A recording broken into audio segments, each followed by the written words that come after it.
നമസ്കാരം, സിറ്റിയൂസിലേക്ക് സ്വാഗതം.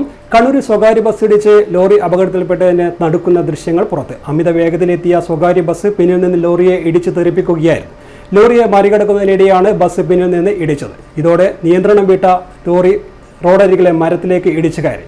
മരം കടപുഴകി വീഴുകയും ചെയ്തു. മരത്തിലിടിച്ചാണ് ലോറി നിന്നത്. അപകടത്തിൽ ലോറി ഡ്രൈവർ കൊണ്ടോട്ടി സ്വദേശി ജലീലാണ് മരിച്ചത്. പള്ളിക്കുന്നിൽ ഇന്നലെയുണ്ടായ ദാരുണമായ അപകടത്തിൽ ലോറി ഡ്രൈവർ കൊണ്ടോട്ടി സ്വദേശി ജലീലാണ് മരിച്ചത്. അപകടത്തിന്റെ കൂടുതൽ CCTV ദൃശ്യങ്ങളാണ് ഇപ്പോൾ പുറത്തു വന്നത്. ബസിന്റെ അമിത വേഗതയും അശ്രദ്ധയുമാണ് അപകടത്തിന് കാരണമെന്ന് ദൃശ്യങ്ങളിൽ വ്യക്തമാണ്. മരത്തിലിടിച്ചാണ് ലോറി നിന്നത്. വെട്ടുകല്ലുമായി പോവുകയായിരുന്ന ലോറിയാണ് അപകടത്തിൽപ്പെട്ടത്. ലോറിയുടെ ക്യാബിൻ അടക്കം പൂർണ്ണമായും തകർന്നു. ലോറിയുടെ ഉടമ ലോറിയുടെ ഇടതുവശത്ത് ഇരിക്കുന്നതിനാലാണ് രക്ഷപ്പെട്ടത്. കണ്ണൂർ പയ്യന്നൂർ റൂട്ടിലായാലും കണ്ണൂർ കോഴിക്കോട് റൂട്ടിലായാലും കണ്ണൂർ കാസർഗോഡ് റൂട്ടിലായാലും ലിമിറ്റഡ് സ്റ്റോപ്പ് സ്വകാര്യ ബസ്സുകൾ റോഡിലൂടെ എങ്ങനെയാണ് പായുന്നതെന്നതിന്റെ ഉദാഹരണമാണ് ഈ അപകടമെന്നാണ് നാട്ടുകാർ പറയുന്നത്. അശ്രദ്ധമായുള്ള സ്വകാര്യ ബസ്സുകളുടെ ഓട്ടം സംബന്ധിച്ച പരാതികൾ വ്യാപകമാണ്.